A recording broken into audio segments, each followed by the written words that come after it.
अनुश्री, काय करतेस? अभ्यास करते. ओके. काय नेणार उद्या डब्याला? हे घे. काय हवंय?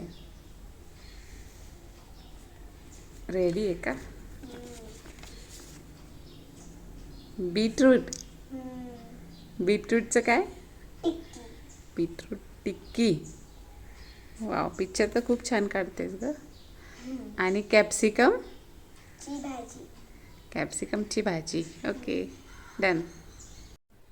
शिमला मिरची आपण स्वच्छ धुवून घेतलेली आहे, कापून घेत आहोत. त्याच्या बिया बाजूला करायच्या आहेत आणि शिमला मिर्च कापून घ्यायची आहे. एका कढईमध्ये आपण तेल घेतलेलं आहे, त्यामध्ये टाकलेत आपण मोहरी चांगली तडतडली की त्यामध्ये आपण टाकलेले आहेत जिरे, लसूण आणि खोबऱ्याचं वाटण आपण केलेलं आहे ते त्यामध्ये आपण टाकलं. चांगलं परतू द्यायचं थोड्या वेळ परतलं की आपण त्यामध्ये टाकलेले आहे आता लाल मिरची पावडर, हळद, धना पावडर. हेही चांगलं परतू द्यायचं, व्यवस्थित हलवून घ्यायचं आहे. त्याला तेल सुटलं की आपण त्यामध्ये टाकलेला आहे कांदाही परतून घेतलेला आहे आपण, बघू शकता तुम्ही. त्यानंतर आपण त्यात टाकलेलं आहे मीठ. हेही चांगलं व्यवस्थित मिश्रण हलवून घ्यायचं आहे आणि त्यामध्ये आता आपण टाकलेला आहे कापलेला शिमला मिरची आपला. बघू शकता तुम्ही आपली भाजी. 2 चमचे आपण पाणी टाकलेलं आहे शिजण्यापुरतं. झाकून ठेवलं, झाकून एक वाफ काढली की रेडी आहे. भाजून घेतलेलं बेसन पीठ आपण त्यामध्ये टाकलेलं आहे. थोड्या वेळ परतू दिलं आणि टाकलेली आहे कोथिंबीर. रेडी आहे आपली भाजी. दुसरीकडे आपण टिक्कीसाठी तयारी करतो आहोत. टिक्कीसाठी आपण घेतलेला आहे किसलेला बीटरूट, एक बटाटा बॉईल करून घेतलेला आहे, रवा आणि भिजवलेले पोहे आपण घेतलेले आहे.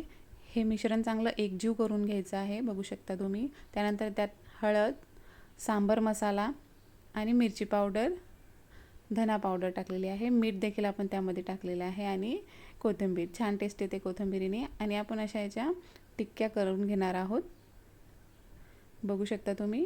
टिक्की आणि शॅलो फ्राय करणार आहोत आपण, डीप फ्राय नाही. बघू शकता तुम्ही, आपण शॅलो फ्राय करून घेतलेली आहे. आपली टिक्की तयार झाल्याने आपल्याला ही चटणी देखील केलेली आहे. टिक्की बघू शकता तुम्ही. आता मी टिफिन भरती आहे.